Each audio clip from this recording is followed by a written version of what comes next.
This past summer, I went to New Orleans to see the World War II Museum and attend the reunion of my dad's World War II outfit, 104th Infantry Division Timberwolves.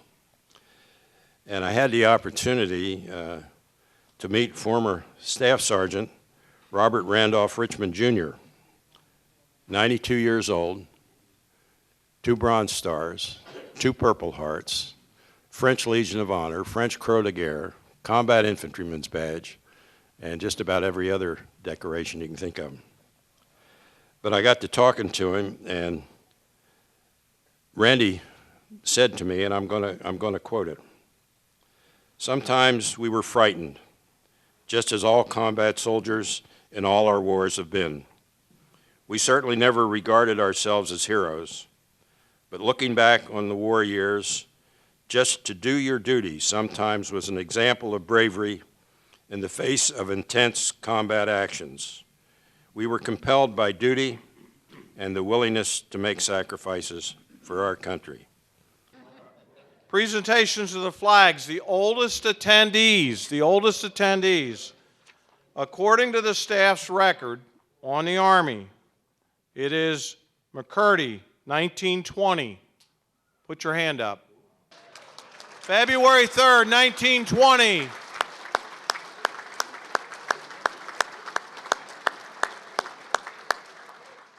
Okay, the Navy. Michael DePerna, is that right?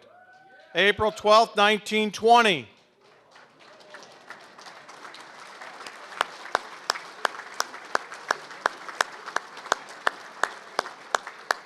Air Force, Quentin Smith, February 17th, 1921, right here. Army Air Corps, E.J. Telko, November 30th, 1923. Right there.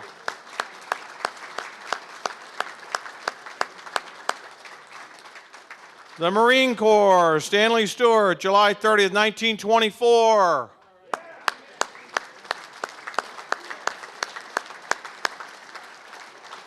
And now I want to move to the current conflicts that we have in Iraq and Afghanistan. There we don't have the names. We need to know the most recent veteran who came back from Iraq prior to 2010. Any veteran from Iraq? Right there. Stand up. What's your name? Patrick Kelly, and stand up. How about a round of applause? My mother-in-law, usually around Memorial Day each year, would always bring out a letter, and she would. It was a letter that her father had received from her older brother.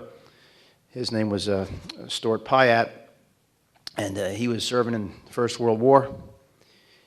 He was 18 years of age. He's from Phillipsburg, New Jersey. And he wrote his little brother, Howard, who was my wife's grandfather, and he said, "Howard," he said, "take care of all the brothers and sisters, or 8 kids. He said, tell Mom and Dad not to worry so much." He said, "France is a pretty neat place. They drive fancy automobiles. They have really good cheese, and the girls have rosy red cheeks. The boys wear little wooden shoes." He put this all in the letter, and he said, they have really good wine too. Don't tell the parents. He said, "All be well, don't worry." That was the last we heard from him. So, as we think about this day, that was, of course, the First World War was the war to end all wars. Of course, we know that did not happen. But that said, we always take time on the 11th day, the 11th month, 11th hour, to thank all those who served.